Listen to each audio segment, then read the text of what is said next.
Hello, everyone, and welcome to our regulatory update meeting for this month, February.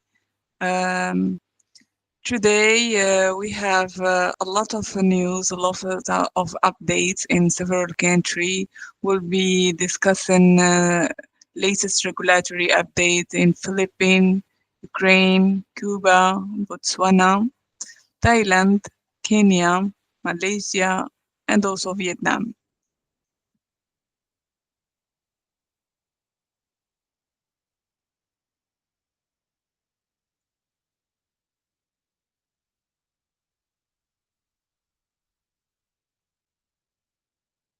So let's start with the Philippines. So in Philippines, the update is related to licensing costs and the validity period. We'll see. The authority of Philippines has released an administrative order 2024-0016, and this order introduces a significant change in licensing costs and the validity period, and that impacts medical devices and IVD manufacturer and distributor, of course. We will see how these fees were increased.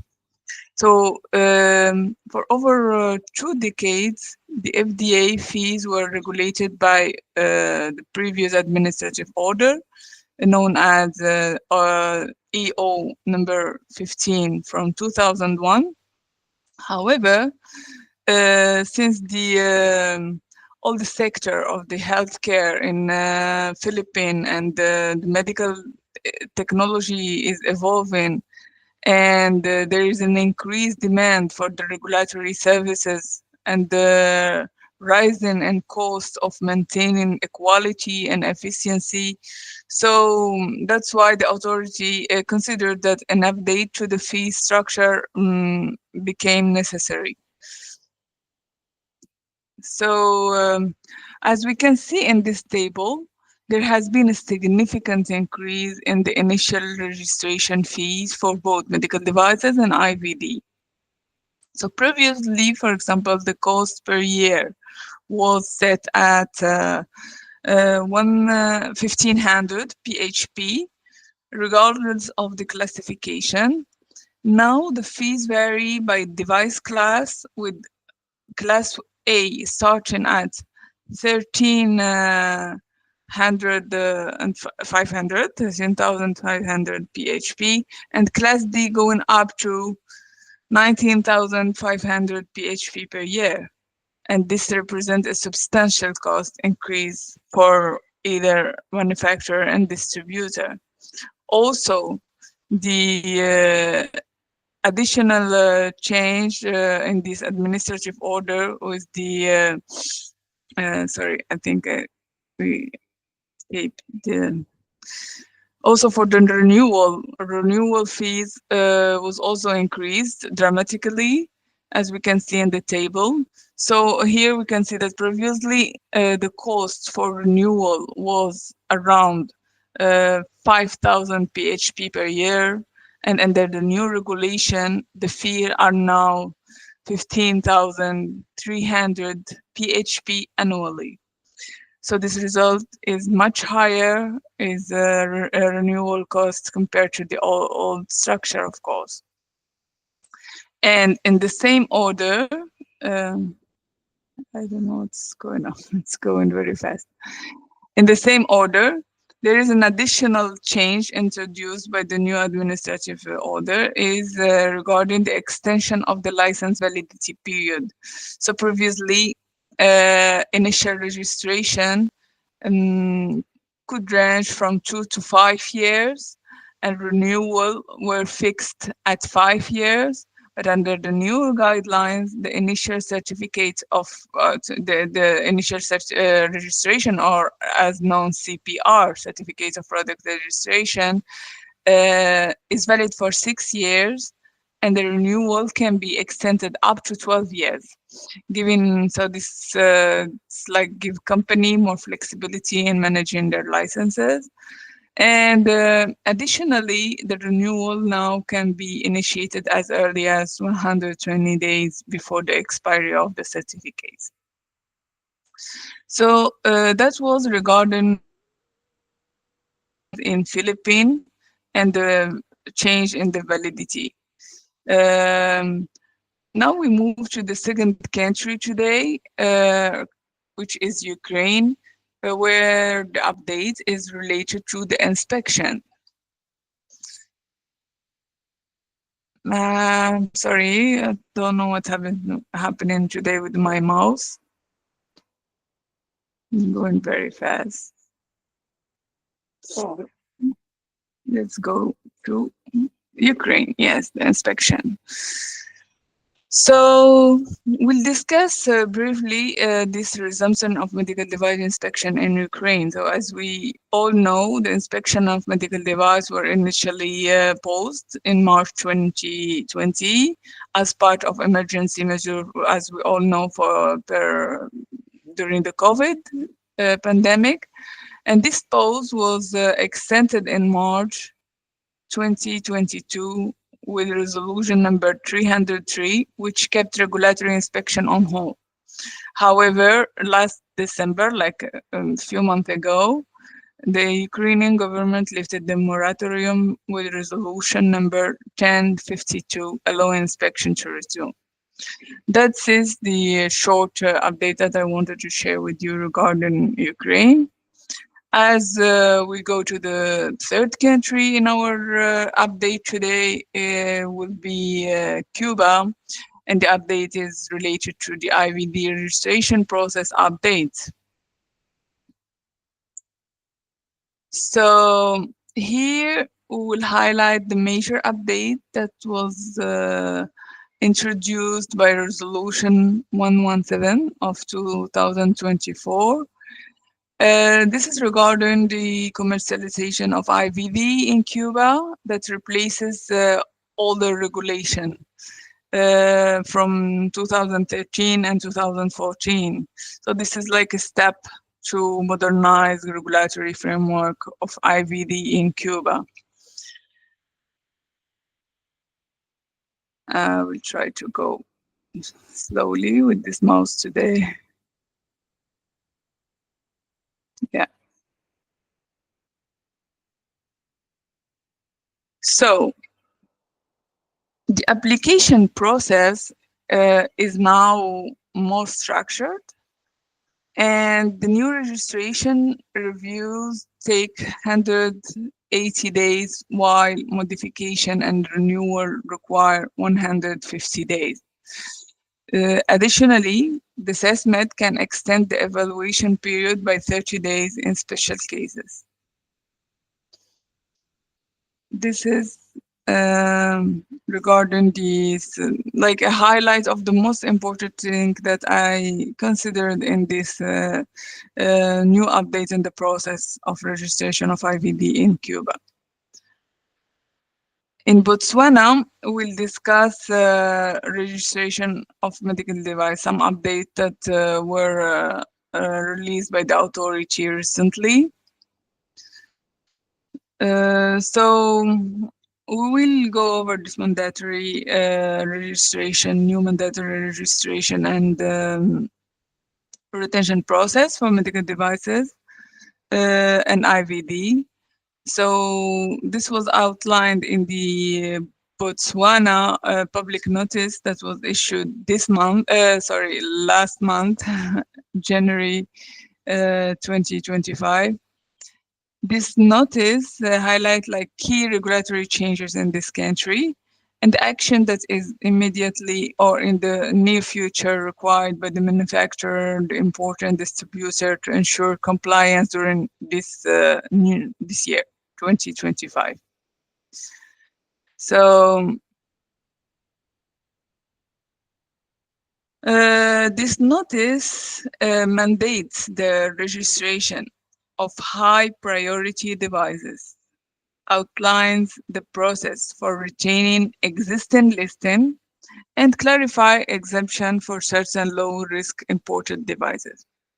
So we will go into details of these aspects and discuss like the key deadlines that stakeholder must meet in order to comply with this new regulation.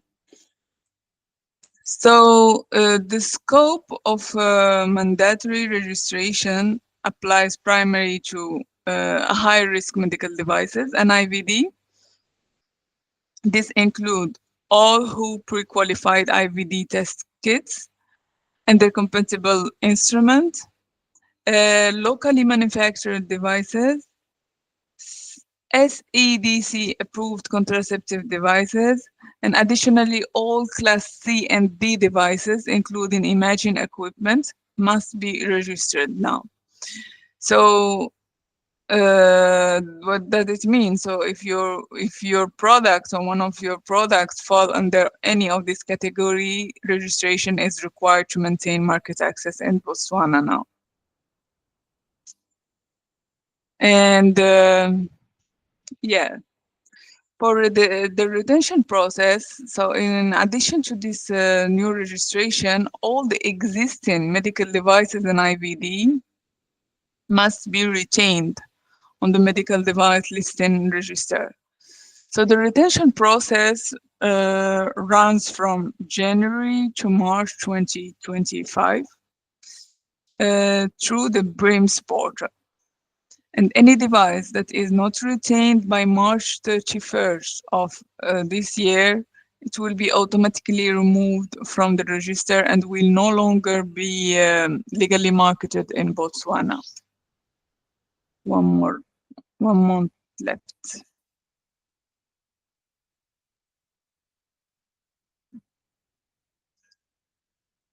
Yeah, just to make sure we discuss everything about Botswana, and now we are moving to Thailand. Thailand, we will discuss some updates regarding the labeling.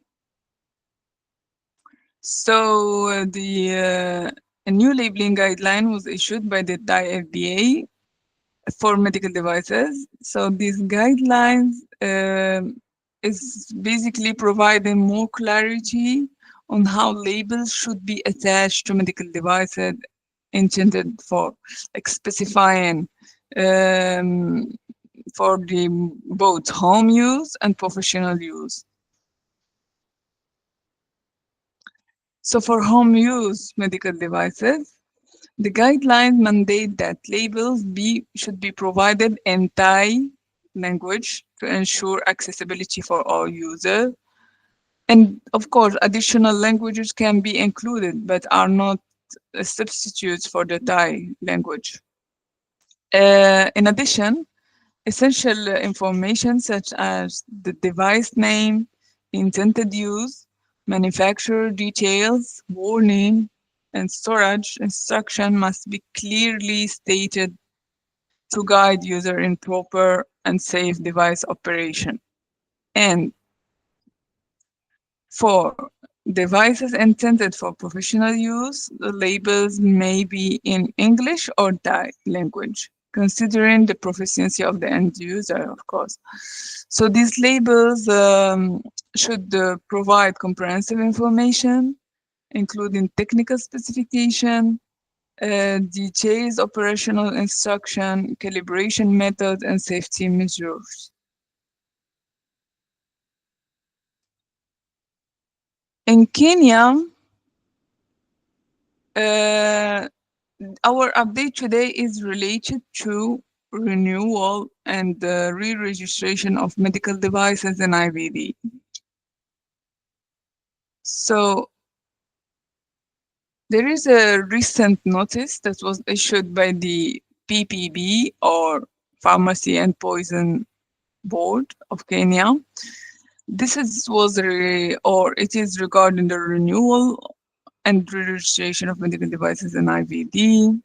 And it outlines the obligation of marketing authorization holders to ensure continued compliance with their regulatory standard. Let's have a look in detail. So upon granting each certificate of registration for a medical device or IVD, It is valid for a period of 5 years. To ensure continuous compliance, there is a mandatory annual retention in the register. At the end of the 5 year period approaches, it is the responsibility of the marketing authorization holder to initiate the renewal process well in advance to prevent any lapse in the device market authorization. It just So to facilitate a smooth renewal process, the PPB has set forth specific timelines. For devices that received marketing authorization in 2020, marketing authorization holder should submit renewal application at least 2 months prior to the certificate's expiration. And for devices initially authorized in 2018 and 2019, the re-registration process must be completed by January 1st, 2026. So adhering to this deadline is crucial, and any failure to comply may result in the withdrawal of the marketing authorization and effectively prohibiting the device from being marketed in this country. Uh, our next country is Malaysia, and here we'll discuss some achievement that from the last year, and just like a reminder. And let's see. So the authority has leveraged. Sorry. Yeah.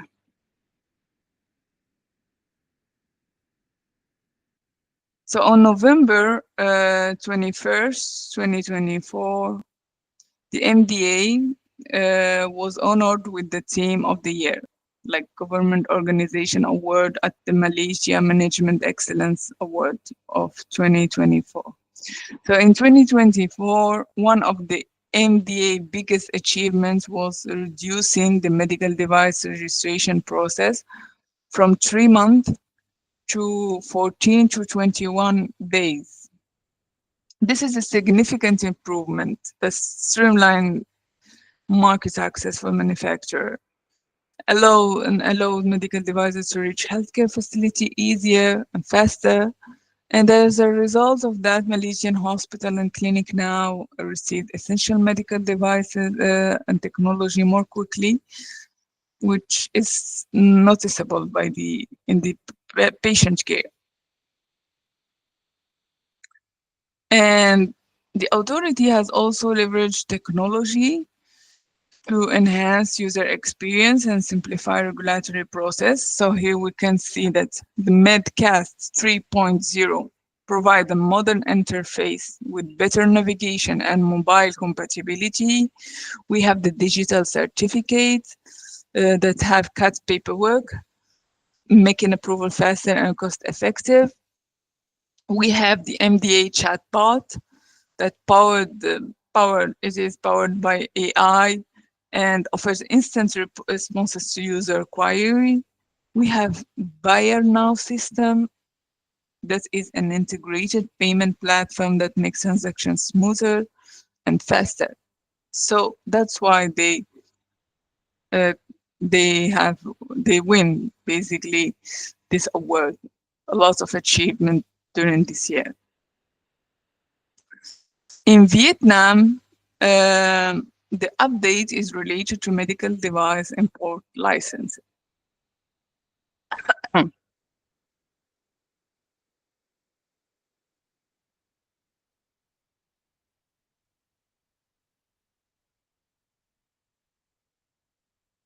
Sorry.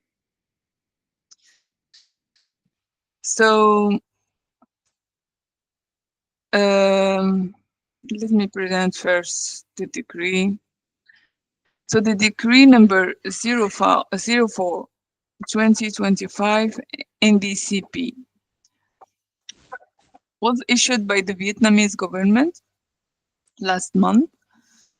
and it amend and supplement existing regulation for the management of medical device, specifically targeting the Decree 98 of 2021, which was like, and this decree, new decree came into effect immediately upon its signing on January 1st of this year. Uh, this decree introduces two key changes. Firstly, it extends the validity of the import licenses issued between January 1st, 2018 and December 31st of 2021 for both medical devices and in IVD until June 30th of this year, which will allow continued use of existing licenses. And secondly, it extends the use of IVD registration numbers granted between January 1st, 2014 and December 31st of 2019, also until the end of June of this year. And this will allow, will provide continued validity for the older registration in Vietnam. Yeah, that was all for today. And please, we welcome any question.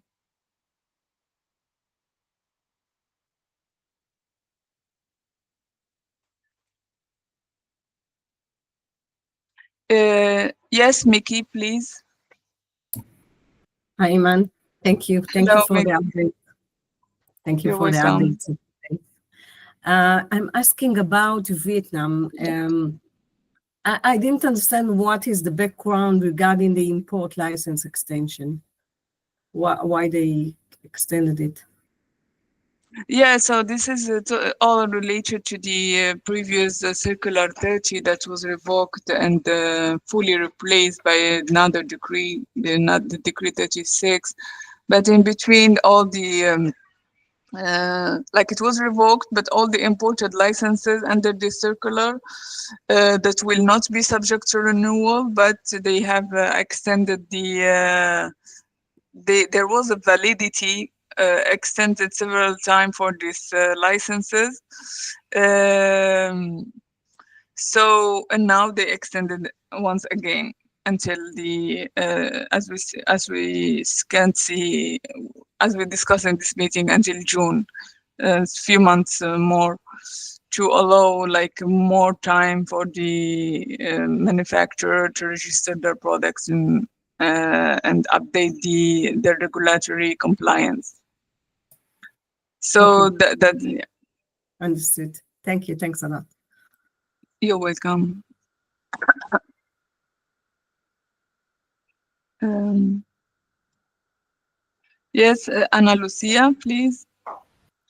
Hello, Iman. Thank you for the presentation. You're I welcome. have two questions about Botswana.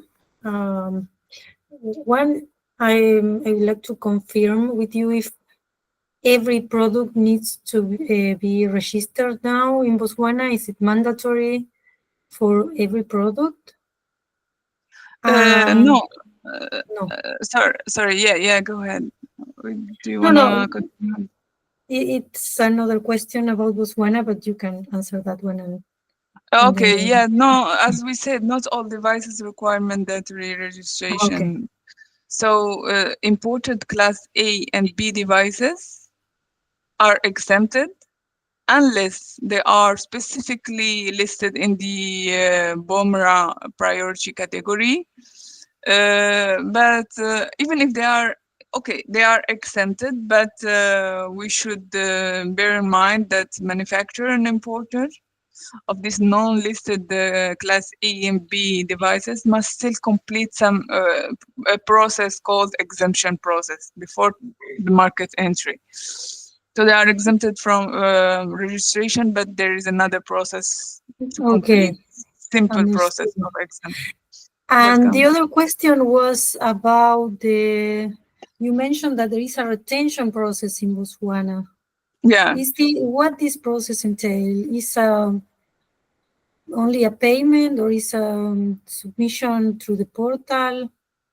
Do you have this idea? Um, yeah, so for the retention, it's a renewal of it was a process before called retention of this listing of medical devices before the initiation of the registration process. And this should be like renewed by payment of fee, of course. Okay, so it's a retention fee. Yes, Okay, thank you. you're welcome. Hi, man. I also have a question regarding Botswana. I know you listed a lot of products that do require registration there, and one of them I think it was like sort of SADC, contraceptive medical devices. What does it mean? The SADC, it's Southern African Development Community. So it's like a regional organization that comprises several Southern African countries, including Botswana and few more, and other 15 more. And this is like to harmonize regulation. And basically this is any SADC approved contraceptive medical devices in Botswana will be like Like condoms? that have that yes, all these devices that have been approved by this region, they may be accepted for the registration in Botswana without requiring a full like re-evaluation. Oh, okay. I see. That's good to know. Thank you. You're welcome. So it's like a faster market access.